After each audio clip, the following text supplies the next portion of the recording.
తిరుమల తిరుపతి దేవస్థానం కలియుగ దైవమైనటువంటి వెంకటేశ్వర స్వామి ఆశీస్సుల కోసం రావడం జరిగింది. ఈరోజు ప్రపంచమంతా కూడా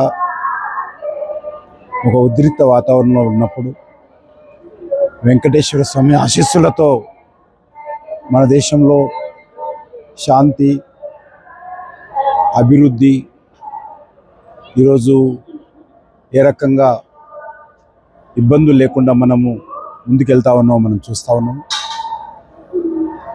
అభివృద్ధి చెందిన దేశాలైనటువంటి అమెరికా లాంటి దేశాలు కానీ, లేక చాలా సేఫ్ జోన్ అనుకున్నటువంటి అరబ్ కంట్రీస్ కానీ ఏ రకంగా ఈరోజు ఉద్రిక్త వాతావరణంలో ప్రజలు ఇబ్బందులు పడుతున్నారో మనం చూస్తూ ఉన్నాము. ప్రపంచమంతా కూడా ఈరోజు వార్ జోన్లో ఉంటే భారతదేశం ఏకైక దేశం ఈరోజు సేఫ్ జోన్లో ఉంది, ఆధ్యాత్మికమైనటువంటి జోన్లో ఉంది.